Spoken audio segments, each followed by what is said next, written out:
We are and always will be the United States of America. They form a visible ring around the president. The best way of looking at the protection of the president is a series of layers. They are a highly trained guardian force, schooled in history, motivated by tragedy, and wary of each and every potential threat. This is high-stress work, and its dedicated operatives have all signed on to the risk of personal danger. But their work must remain unnoticeable to the public. Their layers of protection must remain invisible. Like their name, the Secret Service. They are armed with an arsenal of protection, unseen by the public. Their tools include specially designed weapons, blinding lasers, bulletproof fabrics, and transparent armor, all ready within a heartbeat. This was going to be deadly force. All shrouded in secrecy, all part of the job of protecting the leader of the nation from any harm. He must be protected at all costs. How do they do it? These are the secrets of the Secret Service. November 22nd, 1963. President John F. Kennedy and his wife Jackie arrived in Dallas, Texas. It was a day that would shake the nation and forever change the most elite federal law enforcement agency, the Secret Service, the agency that would fail to protect him. The Secret Service does many things: safeguard our currency, protect important U.S. officials and foreign visitors. But its most crucial task revolves around a single purpose and a single person. They have to take the utmost precaution all the time to protect the President of the United States, who's more important than the individual, actually. He's a representative of the country, the representative of the Constitution, the commander-in-chief of our armed forces. He must be protected at all costs. Since the Kennedy assassination, the world has only become a more dangerous and complicated place. Threats now are not just a lone gunman, but sophisticated terrorists who operate globally. There is no room for mistakes. If you are successful for every day for 4 years that he's the president, and on the one day something happens, you lose. The agency lost that day in Dallas. And in hindsight, the reasons are all too clear. Arriving at the airport, John F. Kennedy was unexpectedly greeted by warm, friendly crowds. But behind the joy was a terrible piling up of mistakes. Number one, over the Secret Service's objections, Kennedy insisted on riding in an open convertible, where he was vulnerable. Mistake number two, the motorcade route passed right through Dealey Plaza, where the president was a wide-open target. Number three, in response to political staff, agents who usually surround the limousine were pulled away so people could see the president better. One reacted by throwing up his hands in disgust. 3 times he protested, what would prove to be a fatal error. Kennedy was killed by the 3rd shot from a sniper rifle, well after agents, if they had been nearby, could have pulled him out of harm's way. Bottom line is that they lost the president, and the agents that were there and were responsible at the time have taken that very personally. Kennedy's death shook the Secret Service. That was a tragedy for everyone. But like in any tragedy, lessons were learned. The changes were fundamental and sweeping, and they began in the most obvious place. The car. Presidential limousines started off as carriages pulled by horses, later replaced by cars, and they were usually open. The people wanted to see their president. But Kennedy's assassination prompted a complete redesign of the presidential limo and isolated presidents in a silent, sealed-off cocoon where the outside crowd is only heard through speakers. They are basically taking a tank and making it look like a car. The latest limousine, known as the Beast, has a foam-sealed fuel tank that won't explode even with a direct hit. The car is perfectly sealed against biochemical attacks. There is an oxygen supply and firefighting system in the trunk, and reportedly, bottles of the president's blood type. The doors weigh as much as a 757 cabin door, thanks to 8-inch thick armor plating. Remington shotguns are close at hand. The body is made from steel, aluminum, titanium, and a ceramic.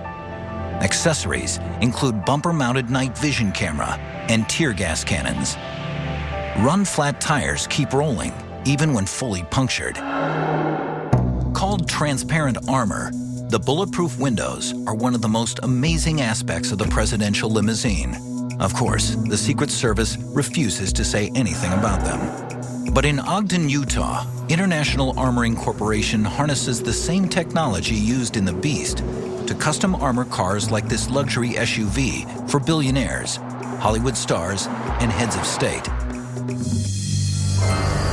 To demonstrate how the ballistic glass works, owner Mark Burton shoots the same transparent armor that is in the SUV at 20 feet, 5 times the Magnum. And this glass is less than half as thick as that in the presidential limousine. The windows begin with layers of heavy glass that absorb the bullet's impact, but generate deadly sharp fragments. The final layers are a plastic. Like a catcher's mitt engulfing a baseball, these elastic sheets stop the bullet completely and any shards of glass.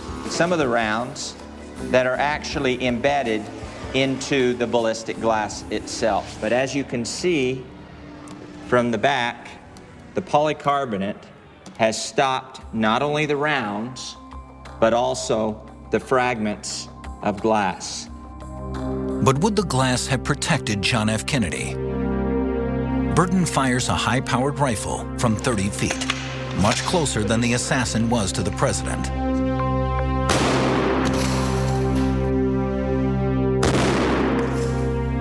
As you can see, the energy has been dispersed, but yet on the back side, it is very, very smooth. No penetration. As threats of kidnapping and assassination of prominent or wealthy citizens increase, there has been an international boom in protected vehicles. First, they are stripped down to their basics, all the wires exposed. Steel armor is added, then lighter armor acts, 10 times the strength of ballistic steel, pound for pound. Nylon explosive-resistant cloth is put along the floor to baffle the impact of explosions from below. Metal overlaps seal off the door openings. What we want to do is make sure there's no angle shots that get in around your doors. IAC clients have reportedly survived over 250 attacks.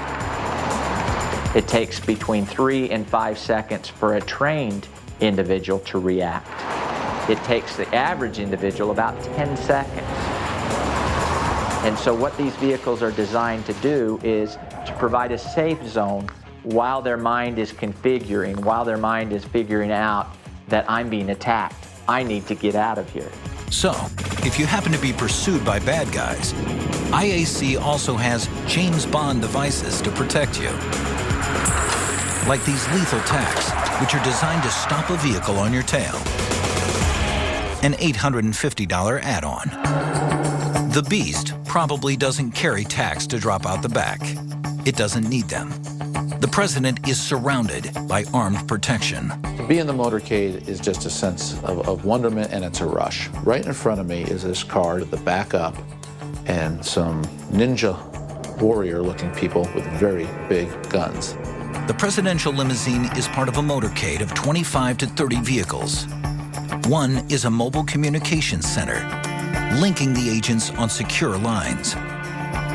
The rest of the motorcade is 2 armored limousines, each identical copy of the other. One's a decoy, just in case, God forbid, somebody fires, and it's a 50-50 chance that they know which one to fire at.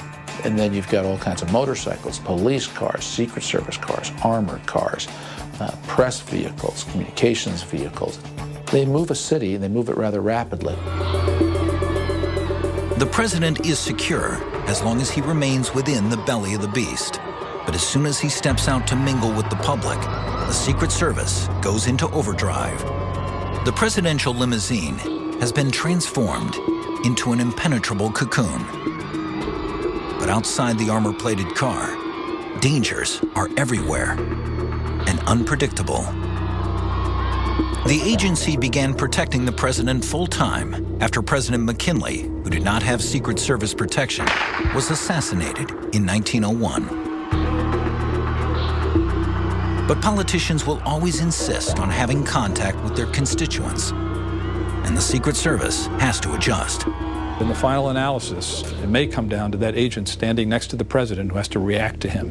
It's what kept us up at night, worrying about how will I react? Will I do the right thing? Being in the Secret Service is about being paranoid, about making just one mistake that can lose the president. But underneath the sunglasses are human beings. I think the pressures on agents are multidimensional.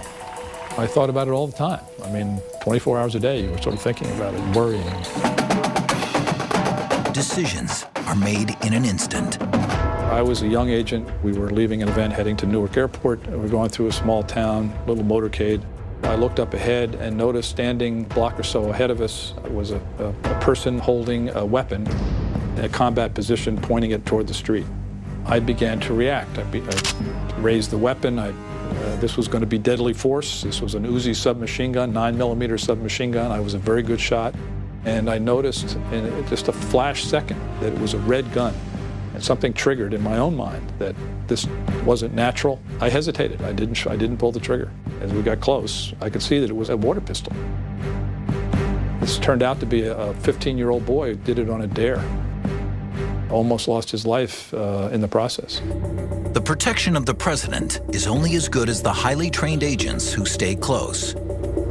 I've always felt when I was responsible for the president that I wanted to be at least an arm's length of him in public. In Beltsville, Maryland, the Secret Service strategies are drilled into the presidential detail at a high-security training complex, running scenarios of an attack on the president,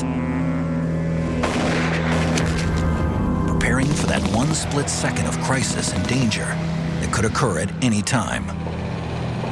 And the Secret Service techniques are now used throughout the high-level protection industry.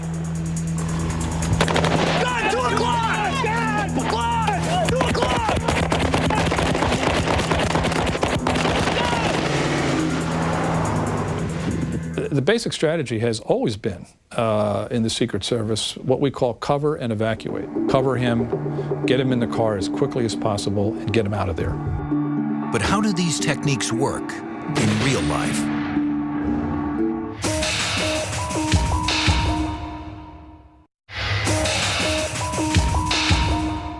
Secret Service strategies are flawless in training, and they have been tested to the limit in real assassination attempts.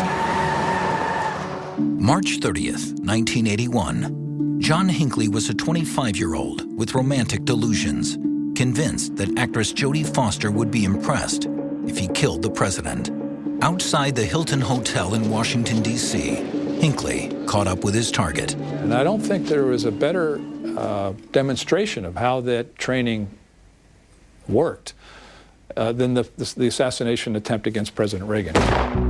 Jerry Parr and Ray Shattuck, as soon as that first shot goes off, they grab the president and they throw him into the car.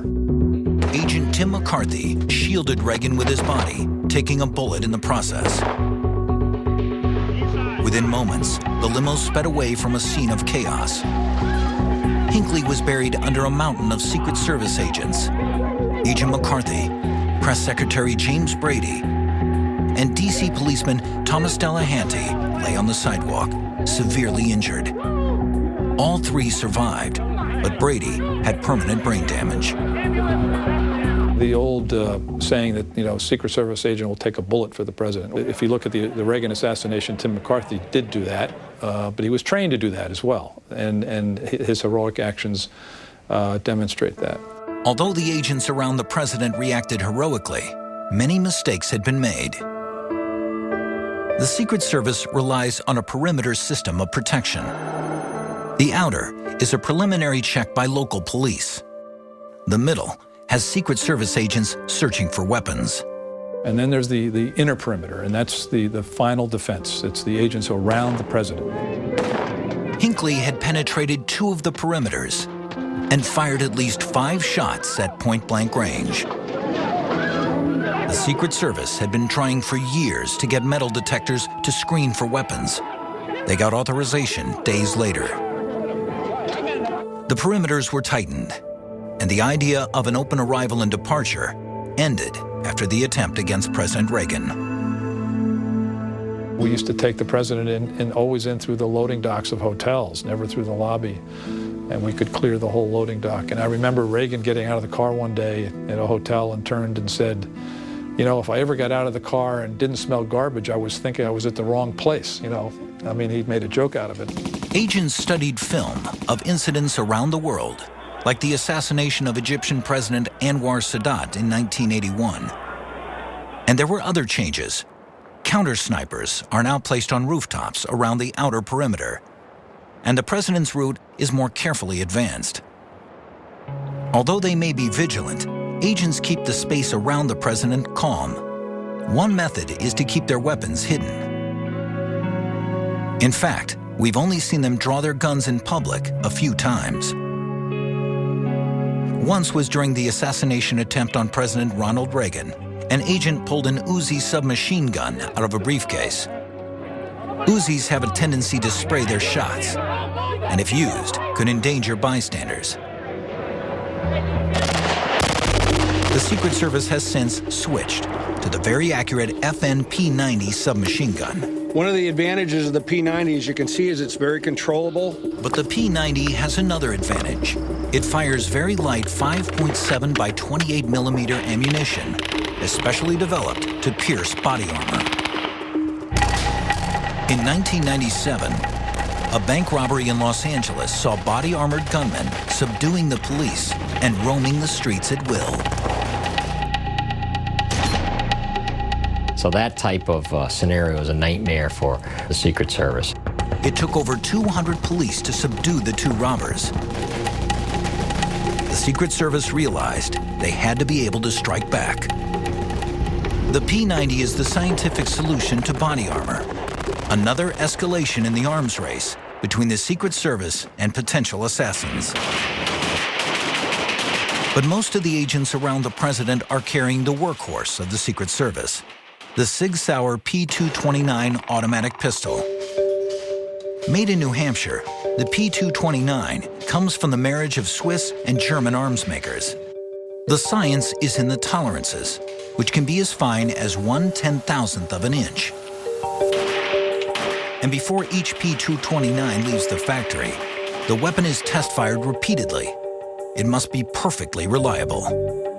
The gun business is a very conservative business. Our customers, such as the Secret Service, will not want to touch a system that hasn't been proven for many years. But at close range, deadly force is not the only option available. New technology provides a non-lethal alternative. It is made by a small independent company in Hartford, Connecticut, conceived and founded by Titus Kazaza. The Laser Dazzler can temporarily block an assailant's vision and has been used in Iraq to stop suspicious vehicles without having to fire on them. Lasers are one color only. The light is so focused it can be used in eye surgery, and so powerful it can cut steel. Used carefully by trained agents, laser dazzlers could shield a president behind a green wall with minimum risk to the potential threat or innocent bystanders. But while the laser dazzler can neutralize a sniper up to even a few hundred yards, the president is still vulnerable at great distance. Never more than when he is in the air, and the danger is attacked by a weapon we created, the Stinger missile.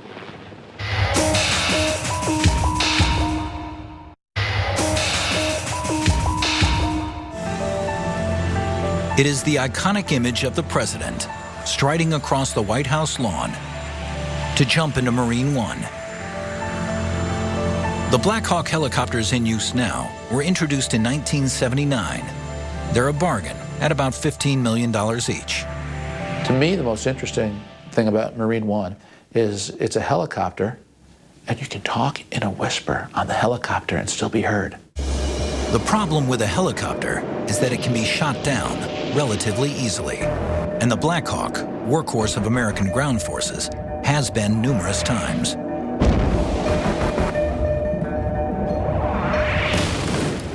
This proliferation of heat-seeking anti-aircraft weapons, shoulder-fired missiles, is probably the most dangerous development for the Secret Service. Ironically, the threat comes originally from the United States. Back in the 80s, we had provided Stinger missiles to the Afghan resistance to the Soviet Union. It was always a great concern that some of those missiles had fallen into the wrong hands and they might be being used against the president or other targets. There are 30,000 parts in a Black Hawk helicopter, and over 200 are what is called flight critical. It takes just one failure to bring the copter down, or just one projectile. To protect against this possibility, Marine One always flies in groups of up to 5 identical helicopters. Sort of the 3 cups, you know, the guy that moves the 3 cups around. You know, I mean, it's the same concept, is that you want to try to disguise whatever helicopter he may be in, and that's been an effective way to do that. While Marine One can be part of what is called the presidential shell game, there is no way to disguise Air Force One. This Boeing 747 is 6 stories tall, with the capability of staying aloft indefinitely with air-to-air refueling. The 4,000 square feet of floor space include a suite for the president, infirmary with operating table, conference room, offices, and an area for the press. But the exact layout is a closely guarded secret. Air Force One is powered by 4 CF-6 ADC-2 jet engines, each rated at 56,750 pounds of thrust. The plane cruises at 610 miles per hour. Extensive testing makes sure the jets perform efficiently in the worst weather conditions. Still, the same Stinger shoulder-mounted missiles that the Taliban used to shoot down helicopters in Afghanistan can bring down Air Force One. About 5 years ago, an al-Qaeda operation shot a heat-seeking missile at an aircraft in Mombasa, Kenya, and fortunately missed. So that is one of those scenarios that's still out there, that's been attempted recently, and is a nightmare for the Secret Service. On September 11th, 2001, the Secret Service thought it might be facing that very possibility. America was under attack, and Air Force One had become the White House. And so Air Force One flew up to 45,000 feet and went into something that I think was practiced during the Cold War, part of the Cold War planning, which was just flying randomly in the sky. President George W. Bush wanted to return to Washington immediately, but now the Secret Service was in charge. It's not a movie, and if something, God forbid, ever happened to the president, can you imagine how much deeper the crisis gets? So that's why you yield to the Secret Service. With the fortress of the Pentagon still smoldering, the Capitol was not yet considered safe. For the first time over American soil, Air Force One had a fighter escort. Finally, after 9 hours and 2 stops at secure Air Force bases, President Bush returned to Washington and talked to the nation from the Oval Office. Terrorist attacks can shake the foundations of our biggest buildings, but they cannot touch the foundation of America. But a crucial lesson had been learned. Air Force One has to be ready to be the center of American government in an emergency. While he was airborne on 9/11, President Bush had been unable to broadcast from the plane. Now, a new communication system makes Air Force One as technologically up to date as the White House. What 9/11 showed in stunningly clear relief was that the Secret Service faces a new kind of threat. The audacity of that attack has changed everything and up the ante for counterterrorism and security officials around the world. Since 9/11, the Secret Service sees potential threats everywhere, even in the place that should be the president's safest haven, his own home, the White House.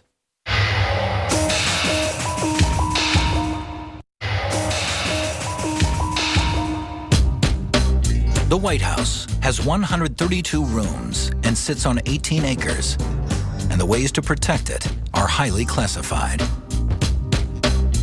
Just below the Oval Office in the West Wing is the Secret Service White House headquarters. It is the center of the bubble that surrounds the president's family. The walls are protected by radiation detectors. Each lock demands a key and a special trick to open. Panic buttons, disguised as statues or hidden in drawers, are in many rooms. Underground motion sensors are scattered throughout the White House lawn. Counter snipers watch silently, prepared to bring down any would-be assassins. The White House has a great deal of what we call standoff. It's difficult for any vehicle to get close to the White House. The White House has great control over the immediate vicinity of the 18 acres that are around the White House, which gives it a great deal of security. The first attempt on a president at home was directed at President Harry Truman by two Puerto Rican nationalists in 1950. Truman was staying across the street in Blair House while the White House underwent renovation. After a fierce shootout, one assassin, Griselio Torresola, lay dead on the sidewalk, killed by a Secret Service officer, Leslie Kofelt, who himself died in surgery 3.5 hours later, the only member of the agency slain during an attack on the president. There was blood on the sidewalk in front of Blair House, but the White House itself seemed invulnerable. Still, people try to pierce the bubble. In 1994, a mentally unstable veteran, Francisco Duran, fired shots from a semi-automatic rifle at a man in a suit that he thought was President Bill Clinton. In fact, Clinton was inside watching a football game. You had a little competition here. The president wanted to watch what was happening, and the agent wanted to get him away from the window. Duran was able to get off 29 shots before bystanders, not the Secret Service, subdued him. Now, advanced science could speed up agents' reaction time. Boomerang sniper detection is based on 7 strategically placed microphones. Whether it is in use at the White House is classified, but it would make sense. Boomerang is supposed to be able to detect a sniper shot, and in under a second, tell the exact location of the shooter, even from a moving vehicle. Testing the unit on a firing range in Massachusetts demonstrates how well it works. Shot 2 o'clock. Shot 2 o'clock. Shot 2 o'clock. 110 meters. Dave Schmidt is the project manager who helped push through the final development of Boomerang in less than 3 months for delivery to the front lines of Iraq. He follows the sniper detector's instructions. Gotcha. Exactly where Boomerang predicted. The real genius of Boomerang comes not from the microphones, but from the software that analyzes what they hear. It depends on the subtle difference between 2 sounds: the muzzle blast, which surrounds the shooter, and the shock wave left behind by the supersonic bullet. The muzzle blast is familiar to most people. It sounds like a bang. The shock wave, on the other hand, sounds like a crack. As the sniper bullet blasts through space, faster than the speed of sound, it creates a shock wave, shaped like an ever-expanding ice cream cone. Boomerang hears the crack of the shock wave. The microphones also record the bang of the muzzle blast, which moves in an ever-expanding sphere. The software analyzes the tiny variation between the arrival times of the 2 sounds to find the shooter in less than a second. At the same time, Boomerang can distinguish between a similar sound like a car backfire or firecracker and a gunshot. This is crucial in a noisy urban battlefield like Iraq or traffic-clogged Washington, D.C. But Boomerang would not protect the president from the most serious threat, the air. This was made abundantly clear when Frank Eugene Corder crashed a single-engine Cessna into the White House in an attempt to kill President Clinton. The first family was not home at the time. An unemployed truck driver whose wife had just left him, Corder was the only casualty. But the incident provoked widespread criticism of the Secret Service. Why didn't they shoot the Cessna down? The plane, if you did neutralize it, it still has to go somewhere. It's not going to vaporize. So you still have all the fuselage, the engine, the wings going somewhere. The White House was empty at the time, and it is very close to the mall, which is usually packed with tourists. You're going to have all these things coming down to Earth without any warning to those citizens. They're not going to be able to get out of the way of it. So you're going to have a 300-pound engine going at 200 to 300 miles an hour. Could do tremendous damage. 7 years later, in 2001, the Secret Service was facing a much bigger threat than a Cessna, a Boeing 757.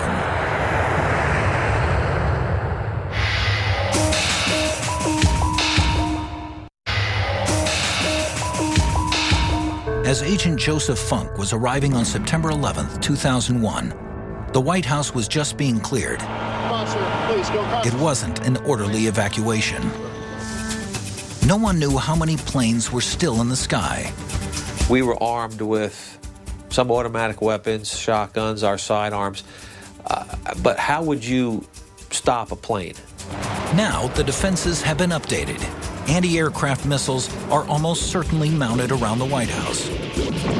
After 9/11, with a hijacked large jets full of fuel, the threat of that coming to the White House is one that's very difficult to defend against. And quite frankly, the primary defense against that type of threat goes back to the airport.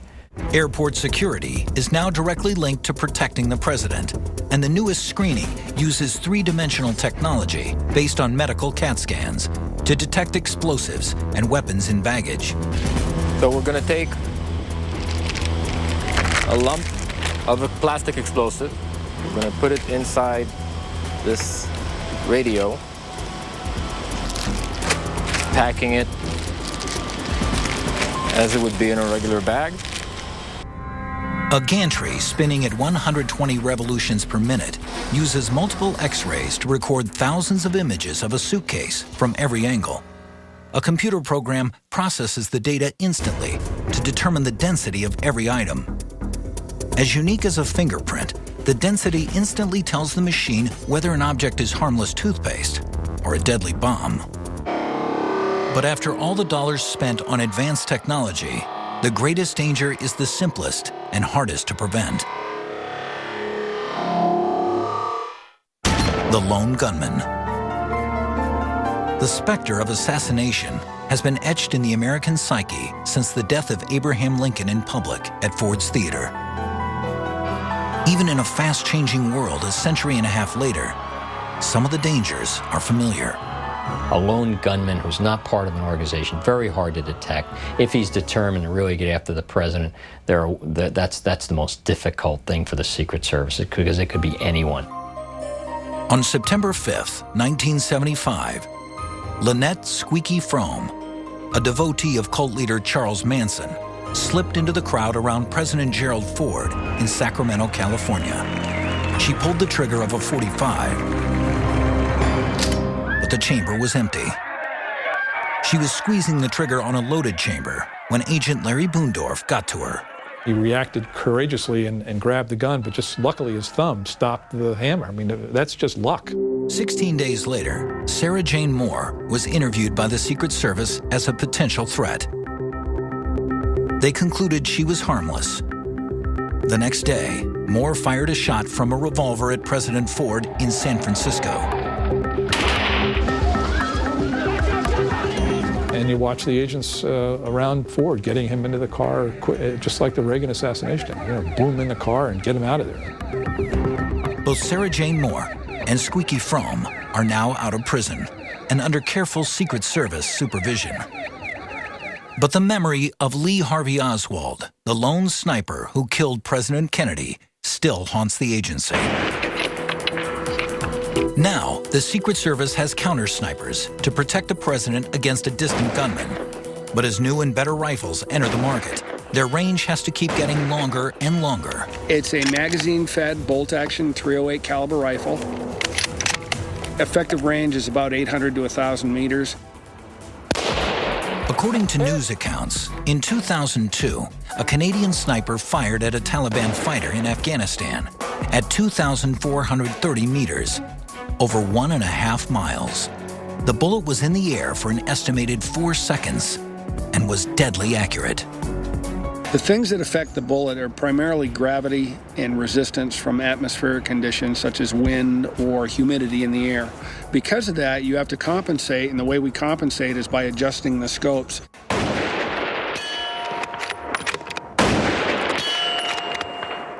We're down here in front of the backstop at our steel targets that we were shooting at. If you look back up the road up there, back just to the left of the far telephone pole is our shooting position. It's approximately 5 football fields from here to there, so 500 yards. It's a pretty long shot. Preserve, protect, and defend the Constitution of the United States. Preserve, protect, and defend the Constitution of the United States. So help you God. So help me God. Congratulations, Mr. President. I think every president of the United States, when he swears into office on the 20th of January, recognizes that he's a target to a range of threats that are out there and that he will always be vulnerable. And the worry is never higher than when the president steps off Air Force One onto foreign soil.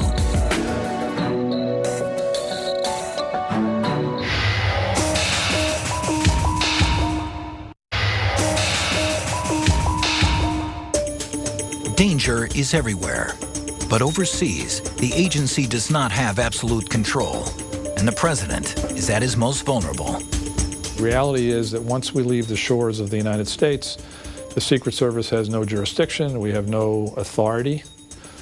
We really have to depend on the local law enforcement community. In 2008, in Iraq, a journalist threw not one, but 2 shoes at President Bush. A storm of controversy erupted as people wondered why the president had not been better protected. Before President Bush was dodging shoes, he had a much closer brush with death. In Tbilisi, Georgia, the Secret Service and Georgian security were overwhelmed by the large crowd. Vladimir Arutunian threw a live Soviet-made RGD-5 hand grenade next to the podium. Fortunately, a red plaid handkerchief wrapped tightly around the grenade kept the firing pin from deploying. The handkerchief had been the only disguise Arutunian had used to hide the weapon. Sometimes the president's fate simply comes down to chance. Nevertheless, every precaution must be taken. When President Bill Clinton traveled to Pakistan in 2000, the Secret Service knew al-Qaeda had infiltrated the Pakistani military. Clinton went to Pakistan against the advice of the Secret Service. They didn't want him to go. They used decoy airplanes. They actually brought him in on a much smaller version of Air Force One. Then, they had 5 presidential limousines leave the airport. Only a trusted few knew which contained the American president. I think the best way of looking at the protection of the president is a series of layers. And it starts by destroying organizations before they're able to organize a plot. Then as you get closer to the president in physical proximity, whether it's in the air or vehicle or then right next to him, you have layers of protection. So the search continues for new technologies, anything to gain an advantage on the potential assassin. And the protection cannot get much closer than the president's clothes. After the assassination attempt, President Reagan wore a bulletproof vest. I have put the vest on the president a few times. It was out of an abundance of caution. I wasn't necessarily concerned that he was in a dangerous situation. Once or twice, Mrs. Reagan actually intervened and asked if he could wear the vest. It is rumored that President Obama was wearing a bulletproof suit during the inauguration. Of course, the Secret Service will say nothing about the matter. But if he was, it almost certainly came from Miguel Caballero, the world's high-fashion manufacturer of protective armor. Caballero has taken advantage of the war between drug cartels and the government in his native Colombia to create a new technology of fabric design. El secreto de lograr llegar a que la prenda sea blindada. The secret of what we do is to mix a hybrid of polyester and nylon, which can absorb energy. The basic principle of bulletproofing is absorbing energy. To ensure his employees understand the importance of their work, Caballero personally shoots each one from close range in one of his products. High-fashion body armor is big business, and the world's best stores, like Harrods of London, compete to carry Caballero's line. These jackets, suits, and even polo shirts can stop a .357 Magnum, a 9mm, or an Uzi. Tourists actually trek to Caballero's factory, begging to be shot in one of his signature garments.